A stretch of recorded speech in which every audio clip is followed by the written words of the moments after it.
Welcome to the Business Blast Podcast. I'm your host, Tyler Wagner. This episode is brought to you by Authors Unite. Authors Unite provides you with the support you need to finish your book. Best part is, after you finish your book, they take care of the entire publishing and marketing process 100% for you. So, if you want to become a successful author, make sure to check out authorsunite.com. Now, let's jump into the episode.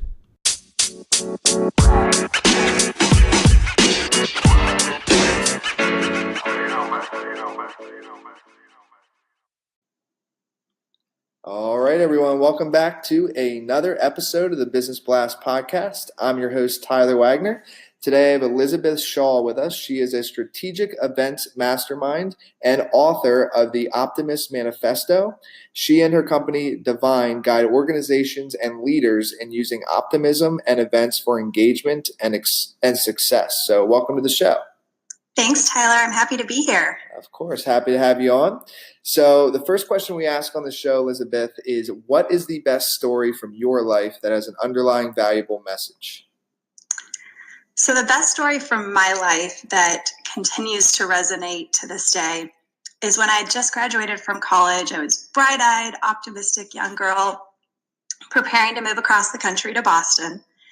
And it was shortly after September 11th. The economy was in the depths of a recession. I didn't have a job. I didn't really have an apartment, and I didn't know a single person in the city. And a few days before my departure, I was with some friends and mentors and a couple leaders from my community. And I was sharing my plans, and one of the leaders pulled out a dollar bill, and he slid it across the table. And he said, "Boston's a tough, expensive city. It's naive of you to move during this time without a job, without contacts, and expect to actually succeed. You're going to need all the help you can get. Give me a call when it doesn't work out and you move back home."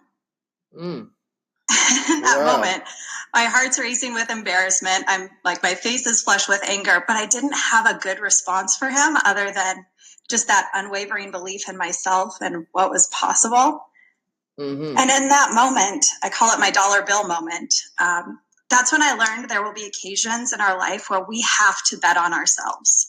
And we might be the only ones doing so, but if we don't, it's certain that no one else will. Wow, that is a huge lesson. Thanks for sharing that with us. Yeah, I'm happy to say 16 years later, I'm still in Boston and I keep that dollar bill on my desk. Yeah, I love that. That's awesome. So the next one I have for you, I'm excited for your answer on this one, is what is the most valuable piece of information we should know that's within your expertise or industry? So my expertise is primarily in events. And so my best piece of advice there is if you want to host a live event, and a live event could be anything from a full conference to a book launch or a mastermind summit, you need to have a clear purpose and mission for that event in order for it to be successful.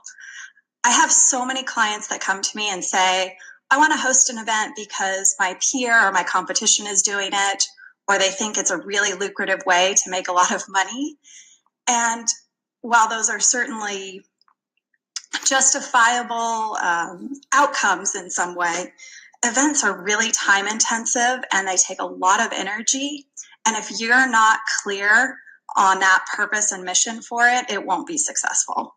And then what is your best piece of overall business advice? So not necessarily industry specific. Best piece of overall business advice is to collaborate instead of compete. I think so many of us have been taught to believe that our success is dependent on us winning over someone else. So winning that job, that new piece of business, or competing against our colleagues. But I think there's so much more opportunity for success when we align ourselves to win with others. And if you could give your younger self one piece of advice, what would that be? My advice to my younger self would be to choose action over perfection. I spent way too many years frozen by indecision, thinking that I had to have all those ducks lined up in a row. And as a result, I think I delayed my personal and professional growth and missed out on a lot of opportunities. And then kind of going down slightly a different path here, in your opinion, what is the key to happiness? The key to happiness is to embrace every moment. And what is the best book that you've read, and what was the number one thing you learned from that? My favorite book is called The Three Marriages by David White.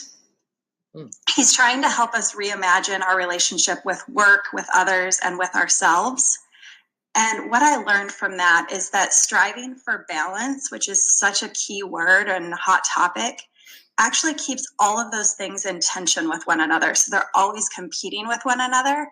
And instead, it's better to be striving for something like harmony, where we can get them all integrated, working together to reinforce and support each other. And then what is your favorite quote and why? So my favorite quote is actually from my own book, and it's, "What you do with the glass is more important than how you see it." I love this quote because it exemplifies that optimism is as much about action as it is about mindset.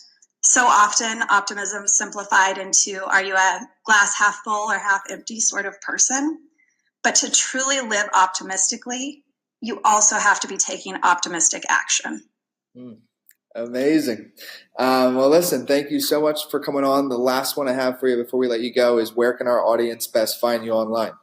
Yeah, thanks. So it can be found on my website, divine.com. That's D, A as in awesome, VINE.com. And thanks so much for having me today, Tyler. The podcast you just heard was made using Anchor. Ever thought about making your own podcast? Anchor makes it really easy for anyone to get started. It's a one-stop shop for recording, hosting, and distributing podcasts. Best of all, it's 100% free. Sign up now at anchor.fm/new. That's anchor.fm/new to get started.